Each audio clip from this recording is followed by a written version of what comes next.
incentive programs are a new thing that is coming out, which is great because one of the ways to get people onto bikes is to incentivize them to bring down the cost of a emerging technology. And many of these programs are trying to do that also to get more people out of single occupancy vehicles. So we just released a white paper in that time since the last summit.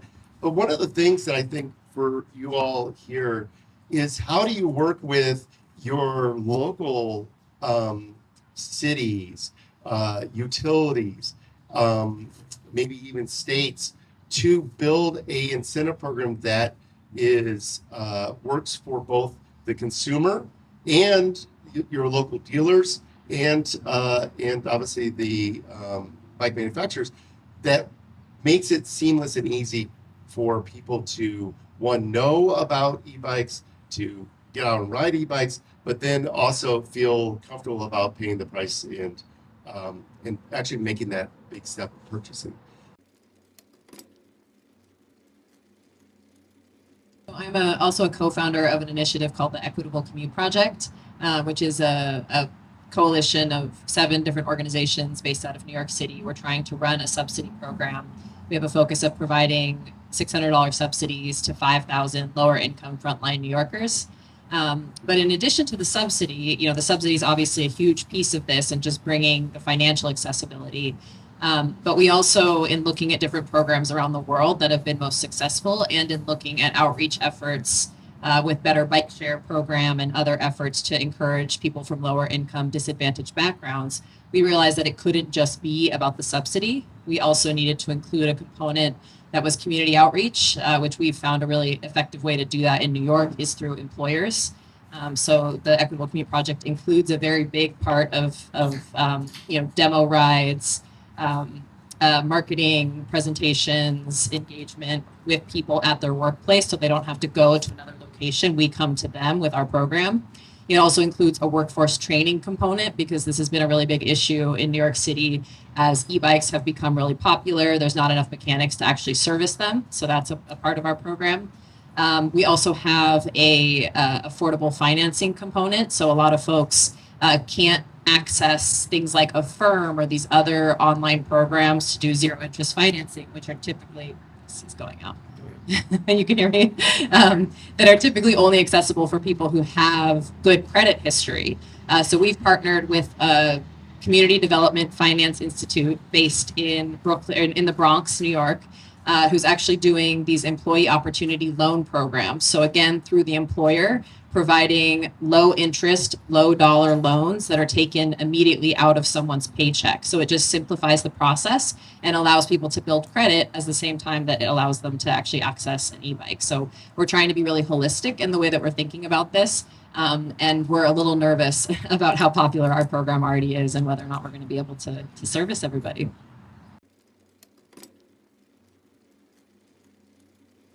It has been a struggle because we kind of have seen a flood of e-bikes of various manufacturers and qualities. And, I guess at first we were doing it on a case-by-case basis.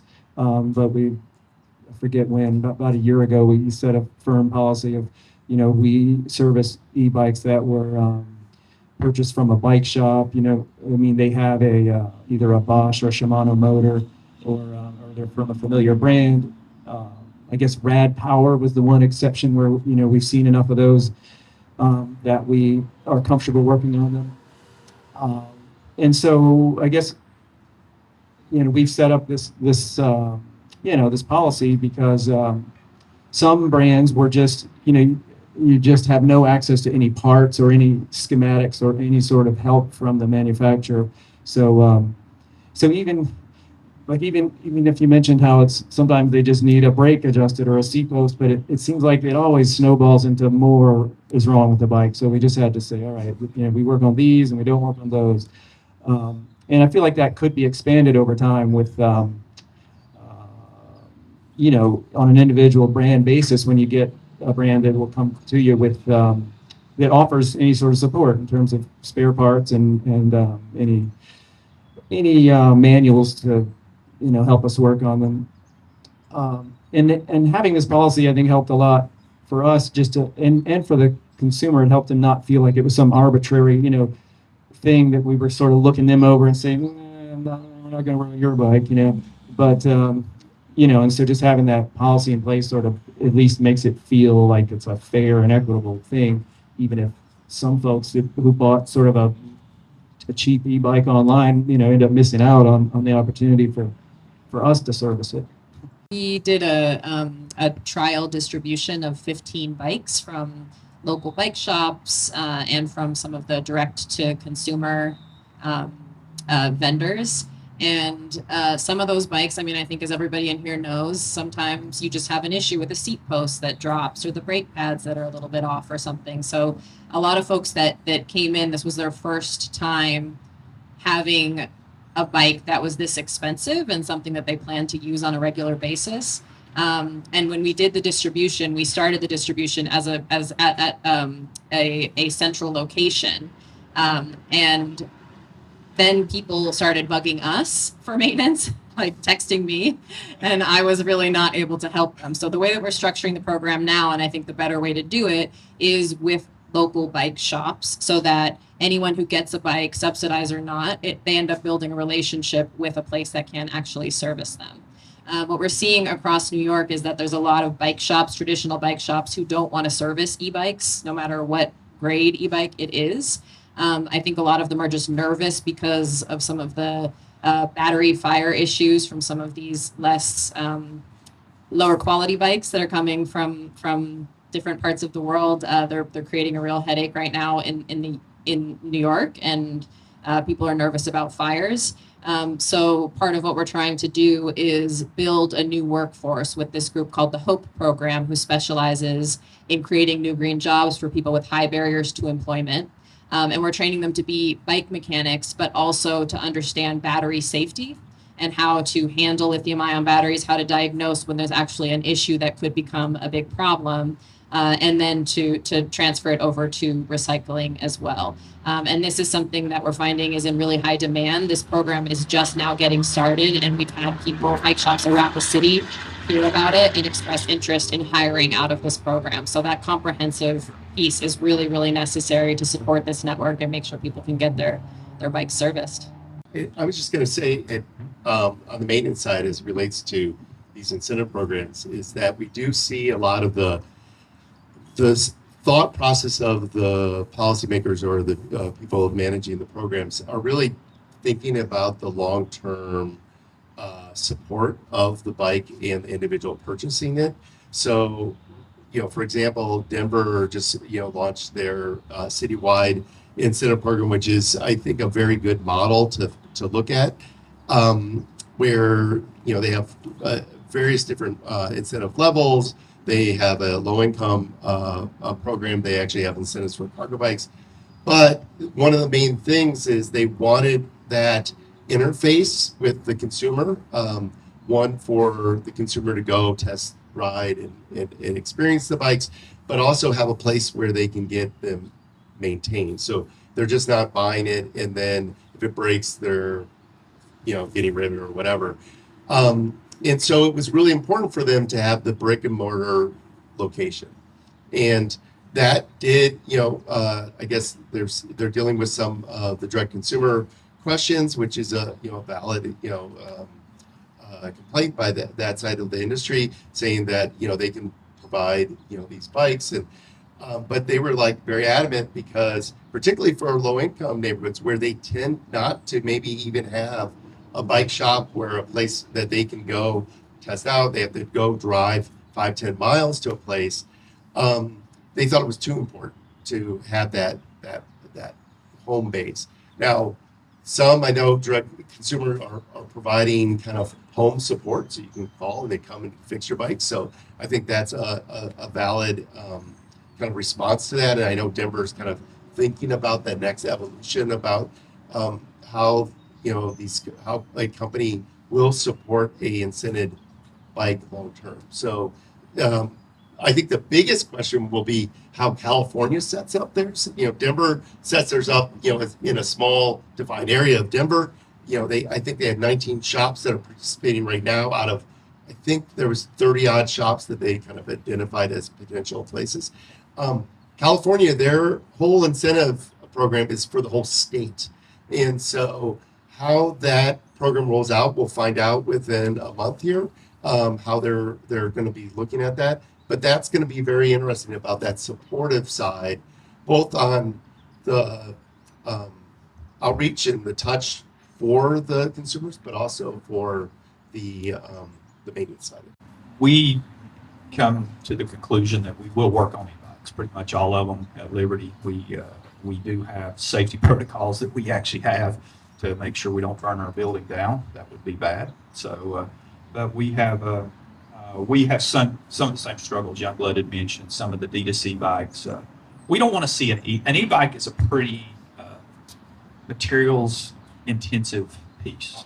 Lithium ion is not easy to get. It's not easy to recycle. And the last thing we want to do is see people having these bikes, as you had said, be, disposable. How many of us over the years, as Youngblood have been doing this forever, that bought we call them the Murrays, Murrays and Huffies that people bought from those. Those were disposable bikes. These are too expensive and too labor intensive and for that to happen. So how are we going to, as the industry, facilitate making sure that these bikes are not going to last as long as I think a bike shop quality e-bike is, but that they do have some lifespan, and that in the end, if they are done, what is the recycling? How do we get rid of these things? It is. I know Trek has been an advocate for helping out with e-bike battery recycling. We have a fee that we get charged. I am fine with it. Those things are not cheap to get rid of. That fee is something that I think anyone who is selling e-bikes should be considering, because we do not need these things going in landfills. We need to make sure that those things are staying somehow in the pipeline and such. So. The potential for the recreational use of e-mountain bikes is just tremendous. It's allowing people to get into the sport for the first time who haven't, who were intimidated about how difficult it is to climb some of these mountains. And it also allows people that are kind of aging out, who are longtime riders, but maybe they have a health issue, or, they've just lost fitness or gained weight or whatever. Like I have a couple of customers, longtime cyclists who, getting a little older, and then his son is getting into mountain biking, and he got an e-mountain bike, and he's able to keep up, and they ride together, and it's just, it's been a great sort of bonding experience for them. And there's just countless stories like that. So the potential for increased usership is just tremendous. And, it's really unfortunate that we have so much national forest in our area, and it's all banned for e-mountain bikes. Anything except the roads that are already open to vehicles. So even the gated roads are banned. And that's a big shame, and I'd love to see that expanded. We do struggle, like the connectivity part, with using our Forest Service if as use for commuting and such. A little less usage there. I can see how in other areas I could go to Boulder, that area. I know there's a lot of mountain bike trail. Fort Collins, a lot of mountain bike trail that actually could be used as commuter with that. Here in Asheville, it's a little harder, unless it's, as Youngblood said, it's been the really choosing some of those areas, as Mike has pointed out to us, some areas that do have the hard dirt, that do connect communities. But they're out there. The Forest Service has been ticketing people, giving warnings to people. They go out, as Youngblood told me earlier, on four-wheelers, and they're telling people they can't be out there on their e-bikes. And so they are starting to enforce here in Asheville area, Pisgah National. That's every time I go on a mountain bike ride, I guarantee I see at least 3 to 5 e-bikes. They are on trails already, but that's the struggle is how do we get the Forest Service to realize that? I'm going to talk from the kind of the city perspective, the urban, every day, because I think this is the real growth market for the industry, is getting people to bike every day. And the bike industry came together, 40 years ago and advocated for trail use. Now you all are coming together and advocating for e-bike trail use. The bike industry can come together and advocate for street trail use. And, I would love to see more, bike shops and bike dealers really advocating for the use of the streets for more cycling, because that's a huge growth market. That's where once you can really start getting more people cycling. And, an e-bike breaks down tons of barriers. We've done our research, and why people have purchased an e-bike. They are like, oh, it helps me ride up hills, and breaks all these kind of normal things that are issues about why people don't bike. But without safe infrastructure, the majority of people aren't going to bike. So you need those bike lanes, the safe, bike paths. You need those places so that they can start using the bikes for all different type of purposes and all different age groups and be more inclusive. And I'll just end on one bit that has been very successful in Portland, outside of just building bike lanes, is we have a thing called Sunday Parkways. And 8 times in the summer, they shut down parts of the city to cars, and everybody's out in those streets biking and using those streets and getting out and practicing riding e-bikes. And that has done a great deal of understanding and getting people outside, and riding bikes. So just an example of how you build a cycling culture. Another part of the Equitable Commute project is to try and the folks who participate in the program will also agree. Some of them will agree to have sensors attached so that we can actually collect more specific data. Everybody will agree to fill out a survey of the frequency we still really have to define. But what we're finding already in our initial distributions is that the folks who get e-bikes find them to be totally life-changing. One of our first people, her name is Pamela Martinez. She's an immigrant from Honduras. She has 2 kiddos. We are saving her an hour and a half in commute time each day. We're saving her money because she used to have to take Ubers occasionally to do her drop off of her kiddos. And she is the most compelling advocate for e-bikes that I have ever heard. And so part of our goal of this initiative is to really rally voices. People hear from those of us that are in this room enough, the decision makers do. And so really growing the number of people and diversifying the types of people who are talking about this issue, I think, is extremely powerful. And something that if anybody wants to help fund the Equitable Commute project, I'd be happy to have more conversation about the role that the industry can play in growing these voices.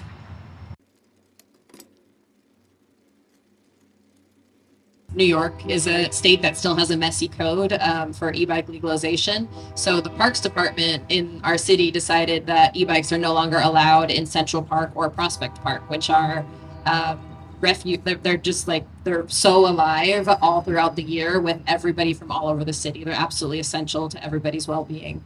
And for because of the messy code, the Parks Department just decided that they're now motor vehicles and have now directed police to crack down on people. Typically, those end up being people of color who face the biggest likelihood of getting tickets for these types of things. And so there's still some messiness there. And if someone, is testing out e-bikes and then gets a ticket, it certainly could discourage their use. And so that's certainly another place that the industry could raise their voices to make sure that is resolved. We got a list for you guys.